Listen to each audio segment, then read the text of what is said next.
नमस्कार। VIP news में आप सभी का बहुत बहुत स्वागत है। आपके साथ मैं हूं पल्लवी परिहार और शुरुआत करेंगे खबरों की। मुख्यमंत्री विष्णुदेव साय ने धर्मपत्नी कौशल्या देवी साय और परिवार के साथ अन्य सदस्यों के साथ द साबरमती रिपोर्ट फिल्म देखने राजधानी के मैग्नेटो मॉल पहुंचे, जहां इस फिल्म में 22 साल पहले गुजरात के गोधरा में हुए ट्रेन हादसे की कहानी की सच्चाई को दिखाने की कोशिश की गई है। वहीं फिल्म की डायरेक्टर एकता कपूर और फिल्म की नायिका रिद्धि डोगरा भी इस अवसर पर उपस्थित रहीं। बता दें कि मुख्यमंत्री साय ने द साबरमती रिपोर्ट फिल्म की प्रशंसा करते हुए कहा कि यह फिल्म इसलिए भी देखी जानी चाहिए क्योंकि अतीत का अध्ययन ही हमें वर्तमान और भविष्य के बारे में बेहतर मार्गदर्शन दे सकता है। इस फिल्म इतिहास के उस भयावह सत्य को उजागर करने का अत्यंत सराहनीय और प्रभावशाली प्रयास है जिसे निहित स्वार्थ के लिए छुपाने का प्रयास किया गया था।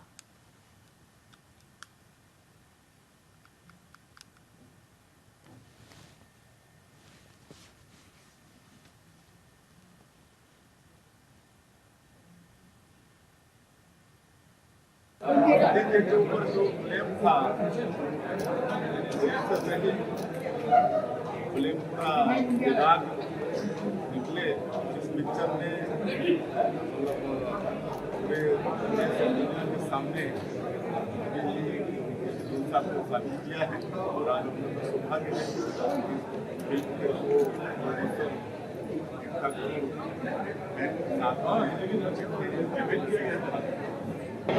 मैंने भी पिक्चर तो देखा नहीं है, लेकिन ये साबरमती जैसा नाम है उसको सुनकर ही मन में एक विशेष उत्सुकता उत्पन्न हुआ है। और मैं धन्यवाद देना चाहता हूँ माननीय मुख्यमंत्री जी को, उन्होंने पूरे मंत्रिमंडल और प्रमुख हमारे नेताओं को फिल्म देखने के लिए आमंत्रित किया है। और इस फिल्म के माध्यम से जहाँ तक मैं इसके ट्रेलर को सुना हूँ, समझा हूँ, ये हमारे पुराने इतिहास को समाज के सामने लाने के इसमें काम हुआ है। निश्चित रूप से इससे जो हमारी नई पीढ़ी है पुराने चीज़ों को समझ पाएगी, जिसको कि गलत तरीके से पहले लोगों ने तोड़ मरोड़ कर समाज में रखने का काम किया। राजधानी रायपुर का सबसे चर्चित और क्राइम ग्राफ में टॉप में रहने वाला थाना टिकरपारा इस बार अपने एक पुलिस कर्मचारी के कारण फिर विवादों में आ गया है, जहां से पुलिस प्रताड़ना का एक मामला सामने आया है। जानकारी के अनुसार टिकरापारा थाना में पदस्थ एक आरक्षक महेश नेम और मुस्लिम समाज के एक धार्मिक नेता सहित उनके साथियों ने मोहम्मद शहजाद नाम के व्यक्ति को इतना ज्यादा प्रताड़ित किया कि आत्मग्लानि से उसने अपने जीवन लीला समाप्त कर ली। और मृतक ने खुदकुशी से पहले एक सुसाइड नोट भी लिखा, जिसमें उसने प्रताड़ित करने वालों के नाम का भी उल्लेख किया है। वहीं इस घटना से समाज के लोगों में रोष व्याप्त है और सभी आरोपियों और पुलिस कर्मियों पर कड़ी कार्रवाई की मांग की गई है। वहीं मामला गंभीर होता देख पुलिस ने आरोपियों के खिलाफ मामला पंजीबद्ध कर आगे की कार्रवाई शुरू कर दी है। ये दो पक्षों की लड़ाई हुई थी, बच्चों की लड़ाई थी। इसमें गलत तरीके से इनके ऊपर रिपोर्ट लिखाई गई, आरोप लगाया गया। और इन्होंने जब जो मृत है, मेरा भाई है, ये मेरी मौसी का बेटा है, जब इनने कार्रवाई करे, थाने में रिपोर्ट लिखा तो उनकी उससे कोई कार्रवाई नहीं हुई है। और यहाँ से इनको झूठे इल्जाम में फंसाया गया। इस वजह से वो शरीफ इंसान था, तो ये सब नहीं बर्दाश्त कर सका और इसलिए उसने, छोटे बच्चे हैं, छोटी बच्ची भी है, तो हमको इंसाफ मिलना चाहिए। जो भी जो आरोपी है उनको अरेस्ट करनी। आपका परिचय दे दीजिए। मैं निका तंजू, मैं ये जो मृत है उनकी बहन हूँ, मौसी की बेटी हूँ। ये हुआ कुछ ऐसा था कि 10 दिन पहले कुछ झगड़ा वगैरह हुआ था बच्चों में, तो वो बच्चों से बड़ों में आ गया था। तो बड़ों में आने के बाद ऐसा हुआ कि जो हमारे मामा थे उनके ऊपर कुछ ज्यादा ही कार्रवाई हो गई थी, है ना। उनको ऐसी धारा लगा दिया गया था, जबकि मामला था बच्चों का। पर वो बड़ों तक का ऐसा आ गया कि ऐसी धारा लगा दी कि क्या बोलते हैं अपना दारू वगैरह का गैर जमानती धारा। हाँ, गैर जमानती धारा, जिसमें के जमानत हो ही नहीं सकती। तो ऐसी जिसमें वो 1.5 दिन थाने में गुजारे। हम लोग यहाँ छोड़वाने के लिए आए तो 48 घंटा हो चुका था इनको थाने में यहाँ पे बैठे। तो और ये कमाने खाने वाले एक लौटे थे घर में। इनके 2 बच्चे हैं और बच्चों को भी अंदर कर दिया गया था और पिताजी को भी अंदर कर दिया गया। थाना टिकरापारा अंतर्गत मोहम्मद शहजाद शेख द्वारा सुसाइड किया गया है और परिजनों का ये आरोप है कि जो दूसरा पक्ष है साहिद अली, उसके साथ जो अन्य लोग हैं, उनके द्वारा इसके ऊपर झूठा शिकायत करके एफआईआर दर्ज कराया गया था। अभी प्रकरण में हमारा इंटीमेशन लिया गया है और पीएम रिपोर्ट के बाद फिर अग्रिम कानूनी जांच के आधार पर की जाएगी। राजधानी रायपुर में चोर लुटेरे बदमाश बेखौफ हो गए हैं। पिछले दिनों कविता नगर में वारदात के बाद गीतांजलि नगर में वृद्धा के साथ लूटपाट की गई। बुजुर्ग महिला को घर में अकेला देख लुटेरों ने वारदात को अंजाम दिया। वृद्धा का बेटा बहू सत्संग में शामिल होने पंजाब गए हुए थे, जिसका फायदा उठाकर बदमाशों ने वृद्धा के साथ मारपीट कर कान की बाली, कंगन छीने और 15,000 रुपए नकद लेकर फरार हो गए। जिसके बाद महिला ने थाने में मामला दर्ज कराया। जांच में पुलिस ने नौकरानी को गिरफ्तार कर लिया है। वहीं फरार पति की तलाश शुरू कर दी गई है।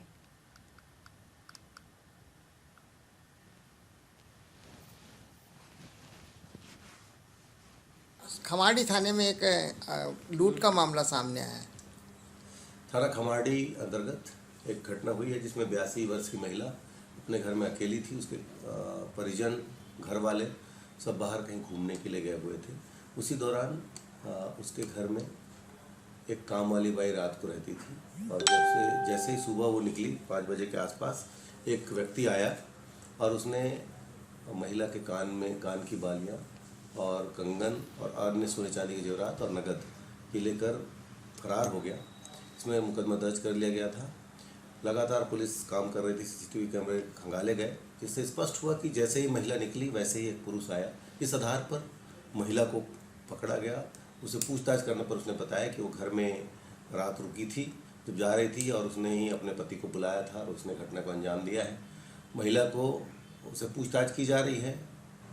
पुरुष फरार है घटना के दिन के बाद से ही, उसकी पतासाजी की जा रही है। जैसे ही पकड़ लिया जाएगा आगे की वैधानिक कार्रवाई की जाएगी। सर, आपराधिक छत्तीसगढ़ में शराबबंदी को लेकर लगातार सियासत जारी है और शराबबंदी का मामला अब अपराध के साथ साथ धर्म के मुद्दे से भी जुड़ता हुआ नजर आ रहा है।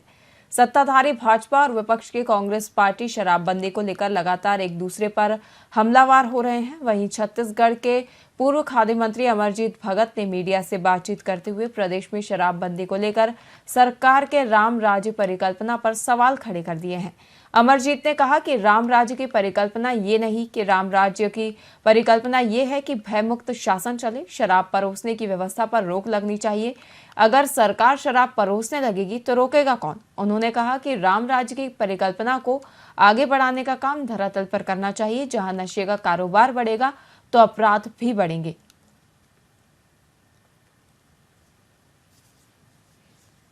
भारतीय जनता पार्टी के कथनी और करनी में जमीन आसमान का अंतर है। जो बोलती है वो करती नहीं है। एक तरफ तो शराब परोसने का व्यवस्था पुख्ता ढंग से कानूनी तरीके से लोगों को शहर से लेकर के गांव तक उपलब्ध करा रही है, और दूसरी तरफ इसका विरोध भी कर रही थी, सरकार के ऊपर बहुत आक्रामक थे। राम राज्य का परिकल्पना ये नहीं है। राम राज्य का परिकल्पना यह है कि भय मुक्त शासन प्रशासन चले और इस शराब वराब के लिए जो परोसने की व्यवस्था हो रही है इस पे रोक लगे, और जब सरकार ही जो लोगों को परोसना चाहेगी तो कौन रोकेगा? भारतीय जनता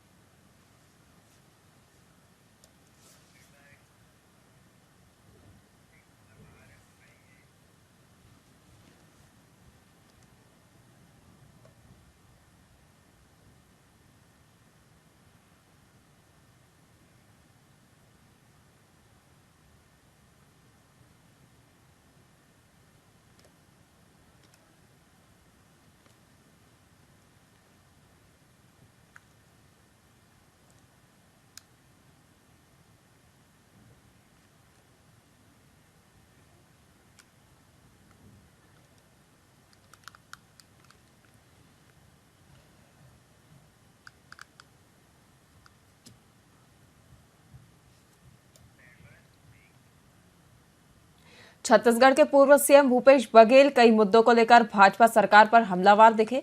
जहां अडानी को अमेरिका में गिरफ्तारी वारंट मिलने पर पूर्व सीएम ने कहा कि अडानी और मोदी एक हैं तो सेफ हैं, क्योंकि अडानी की तरफ से बयान केंद्र के मंत्री देते हैं। वहीं भूपेश बघेल ने तंज कसते हुए सवाल भी किया कि ये भाजपा के प्रवक्ता हैं या अडानी के प्रवक्ता। केंद्र सरकार पर आरोप लगाते हुए उन्होंने कहा कि केंद्र बिना किसी टेंडर के अडानी को एनएमडीसी और एसईसीएल जैसे सार्वजनिक खदान सौंप दिए हैं। और धान खरीदी को लेकर भूपेश बघेल ने कहा कि किसानों को टोकन नहीं मिल रहा है और सर्वर बंद हो जाता है, बारदाने की भी कमी नहीं है।